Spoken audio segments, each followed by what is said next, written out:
അമേരിക്കക്ക് ഇരട്ട പ്രഹരം നൽകുന്ന രീതിയിൽ ഹൂത്തികൾ കൂടെ ഈ ഒരു വാറിൽ ആക്റ്റീവായിട്ട് ഇറങ്ങുന്ന രീതിയിലേക്ക് കാര്യങ്ങൾ ഇപ്പം മാറുകയാണ്. ഹൂത്തികൾ ആക്ച്വലി ബാബൽ മന്ദല് ഒരു ഉപരോധം പ്രഖ്യാപിച്ചിട്ടുണ്ട്. ഹൂത്തികൾ എന്ന് പറയുന്നത് ഒരു വലിയ സ്റ്റേറ്റ് ആക്ടർ ഒന്നുമല്ല, ഇറാനെ പോലെ ചെറിയ മിലീഷ്യ ഗ്രൂപ്പാണ്. പക്ഷെ എന്നിരുന്നാൽ കൂടെ ഒരു കുഞ്ഞു ഡ്രോൺ ഈ പറയുന്ന ഇതിന്റെ മേലെ കൂടെ പറന്നു പോയാൽ മതി, ഏതെങ്കിലും എണ്ണ ടാങ്കറിന്റെ മുകളിലൂടെ പറന്നു പോയാൽ മതി. സുരക്ഷാ ഭീഷണി ഉള്ളത് കൊണ്ട് തന്നെ കപ്പലുകൾ പിന്നെ അനങ്ങില്ല. കാരണം കപ്പലുകൾ അനങ്ങണം എന്നുണ്ടെങ്കിൽ ഇൻഷുറൻസ് കമ്പനികൾ ഇൻഷുറൻസ് കൊടുക്കുകയും അത്തരം പ്രൊട്ടക്ഷൻ ഉണ്ടെന്നുണ്ടെങ്കിൽ മാത്രമേ കപ്പൽ കമ്പനികൾ മൂവ് ആവത്തുള്ളൂ. അപ്പോ ഇതൊരു പ്രശ്നമാണ്. അപ്പൊ ഇപ്പൊ സംഭവിച്ചേക്കുന്നത് എന്താന്ന് ചോദിച്ചു കഴിഞ്ഞാല്, സൗദി അറേബ്യയുടെ ഓയിൽ ടാങ്കർ ഏകദേശം 5 ലക്ഷം ബാരലോളം എണ്ണ വഹിക്കാൻ പറ്റുന്ന സൗദി അറേബ്യയുടെ ഒരു ഓയിൽ ടാങ്കർ ഏകദേശം 70 കിലോമീറ്റർ നോർത്ത്, യമന്റെ ബോർഡറിന് ഏകദേശം 70 കിലോമീറ്റർ നോർത്തിൽ വെച്ചിട്ട് അറ്റാക്ക് ചെയ്യപ്പെട്ടിട്ടുണ്ട്. സൗദി ഹൂത്തികൾ അറ്റാക്ക് ചെയ്തിട്ടുണ്ട് എന്നുള്ള വാർത്തയാണ് വരുന്നത്. അപ്പൊ അതിന്റെ വീഡിയോസും കൂടെ പുറത്ത് വന്നിട്ടുണ്ട് കേട്ടോ. ഒരു ടാങ്കർ നിന്ന് കത്തുന്ന വീഡിയോ ആണ് ഇപ്പൊ പുറത്തു വന്നിരിക്കുന്നത്. യമന്റെ ബോർഡറിന് 70 കിലോമീറ്റർ ദൂരത്ത് വെച്ചിട്ടാണ് ഈ ഒരു അറ്റാക്ക് നടന്നിരിക്കുന്നത്.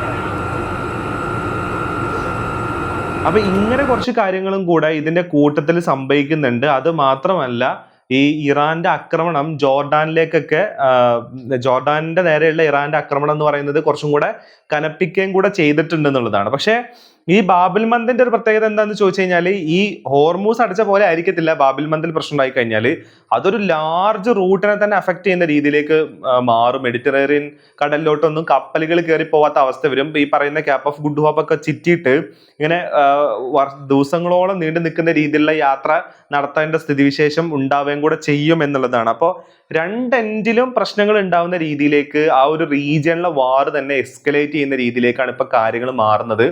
മാത്രമല്ല, ഈ പറയുന്ന ഇറാനിൽ നിന്നും യമനിലോട്ട് പോയിട്ടുള്ള വിമാനത്തിന് ഇറങ്ങാൻ സമ്മതിക്കാത്ത രീതിയിൽ സൗദി അറേബ്യ പ്രശ്നം ഉണ്ടാക്കിയതും ഇങ്ങനെ ഉണ്ടാക്കുകയാണെന്നുണ്ടെങ്കിൽ സൗദി അറേബ്യക്ക് നേരെ ശക്തമായിട്ടുള്ള ആക്രമണം നടത്തുമെന്നുള്ള ഹൂത്തികളുടെ പ്രസ്താവനയൊക്കെ ഇതിന്റെ കൂട്ടത്തിൽ വന്നിട്ടുണ്ടായിരുന്നു. അപ്പോൾ ആ ഒരു എസ്കലേഷനും അതേപോലെ തന്നെ ആ ഒരു റൈവൽറിയും കൂടെ അവിടെ നിലനിൽക്കുന്ന സാഹചര്യത്തിലാണ് ഇപ്പോഴുള്ള അവസരം മുതലാക്കിയിട്ട് ഹൂത്തികൾ ഈ പറയുന്ന ബാബിൽ മന്ദിൽ ഇപ്പോൾ അറ്റാക്ക് നടത്തിക്കൊണ്ടിരിക്കുന്നത് എന്നുള്ളതാണ്. അപ്പോൾ ബാബിൽ മന്ദും കൂടെ ക്ലോസ് ചെയ്ത് കഴിഞ്ഞ് കഴിഞ്ഞാൽ ഓയിലിന്റെ പ്രൈസ്, ക്രൂഡ് ഓയിലിന്റെ പ്രൈസ് എന്ന് പറയുന്നത് കുറച്ചും കൂടെ ഹൈ ആയിട്ട് പോകാനുള്ള സാധ്യതയും കൂടെ കൂടുതലാണെന്നുള്ളതാണ്. അപ്പോൾ രണ്ട് എൻഡിൽ വാർ ഉണ്ടാവുന്ന രീതിയിലേക്ക്, രണ്ട് എൻഡിലുള്ള പ്രധാനപ്പെട്ട രണ്ട് റൂട്ടുകൾ അടക്കുന്ന സിറ്റുവേഷനിലേക്ക് കാര്യങ്ങൾ മാറി വരുന്നു എന്നുള്ളതും കൂടിയാണ് ഇതിന്റെ കൂട്ടത്തിൽ പറയാനുള്ളത് എന്നുള്ളതാണ്.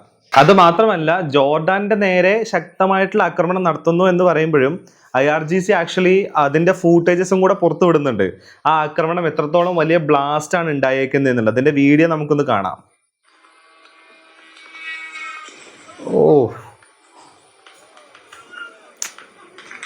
US ബേസുകൾക്ക് നേരെയാണ് ഈ ആക്രമണം നടത്തുന്നത്. അപ്പോൾ ഈ രീതിയിലേക്ക്, അതായത് ജോർഡാൻ എന്ന് പറയുന്നത് കുറച്ചും കൂടെ ദൂരെ കിടക്കുന്ന ഒരു രാജ്യമാണ്. ഈ പറയുന്ന മിഡിൽ ഈസ്റ്റിൽ വരുന്ന ഒരു സ്ഥലമല്ല ജോർഡാൻ എന്ന് പറയുന്നത്. എന്നിട്ട് പോലും ജോർഡാന്റെ നേരെ ശക്തമായിട്ടുള്ള ആക്രമണമാണ് ഇപ്പോൾ ഇറാൻ നടത്തുന്നത്. അതായത് ജോർഡാന്റെ നേരെ എന്ന് പറയാൻ പറ്റത്തില്ല, ജോർഡാനിലുള്ള US ബേസുകൾക്ക് നേരെ. കാരണം അവിടെ നിന്നിട്ട് ഇറാന് നേരെ അമേരിക്ക ഓപ്പറേറ്റ് ചെയ്യുന്നു എന്നുള്ള ഒരു കാരണം ചൂണ്ടിക്കാട്ടിയിട്ടാണ് ഇപ്പോൾ ഇറാൻ ജോർഡാന്റെ മേലെ കൂടെ ഈ അറ്റാക്ക് വർദ്ധിപ്പിക്കുന്നത് എന്നുള്ളതും കൂടിയാണ് ഇതിന്റെ കൂട്ടത്തിൽ പറയാനുള്ളത്.